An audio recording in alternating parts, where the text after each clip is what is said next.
Donc nous trouvons au centre Dominique Vivant-Denon, qui est situé dans la cour carrée du Louvre, et qui est un lieu très important en France pour la recherche en muséologie, puisque sont hébergés ici les fonds qui traitent de l'histoire du Louvre notamment, mais aussi des musées de France. Et depuis peu sont arrivés les fonds qui étaient jadis conservés à l'unité de documentation du service des musées de France. Ça en fait un lieu particulièrement emblématique pour parler de notre ouvrage, effectivement, de savoir comment est-ce qu'on écrit la muséologie, comment on réfléchit dans la recherche en muséologie, quelles méthodes on utilise, etc.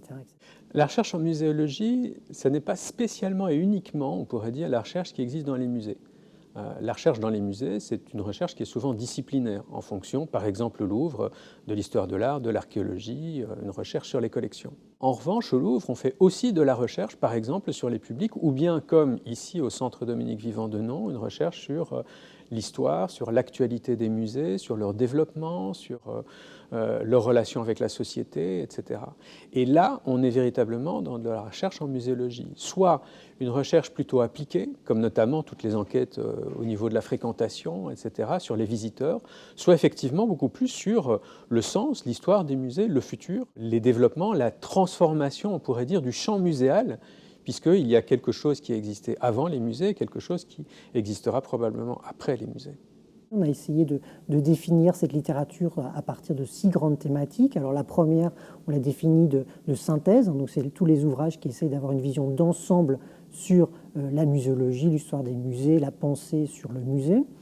Deuxième grande thématique, ce qu'on a qualifié de structure, donc c'est-à-dire les analyses, la littérature qui porte sur la manière dont on collecte et on expose les collections au sein des musées.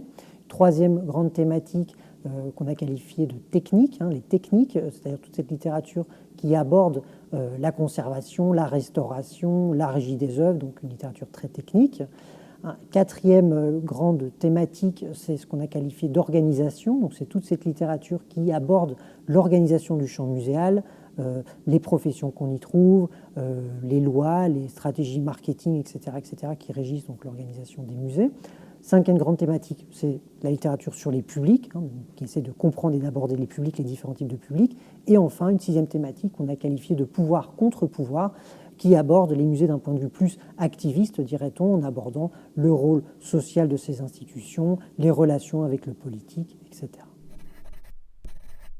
Écrire la muséologie, en fait, c'est effectivement réfléchir autrement. Quand on commence à écrire, on met sa pensée par écrit, c'est-à-dire qu'on commence véritablement à articuler sa pensée.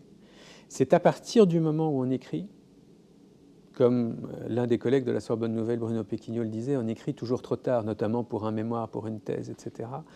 C'est à ce moment-là qu'on véritablement, on se rend compte de ce qu'on possède, donc du matériau qui est disponible pour écrire, et c'est à ce moment-là véritablement qu'on peut l'organiser sur le papier. Écrire la muséologie, ça se fait évidemment à travers des articles, à travers des livres, à travers des thèses, à travers des mémoires, évidemment. Et donc c'est une réflexion qui s'adresse aussi bien entendu, aux étudiants, qu'aussi à des professionnels, puisque c'est véritablement une manière de penser le champ muséal.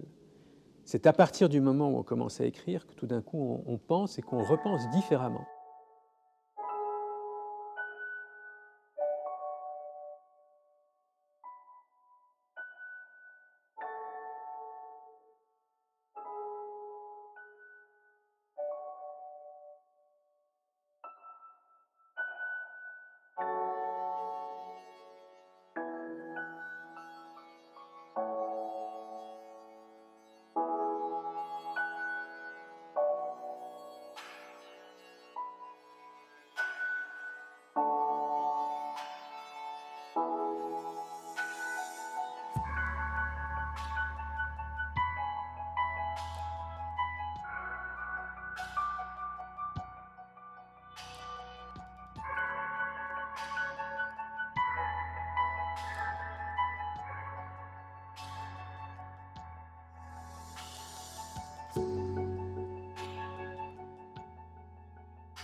Merci.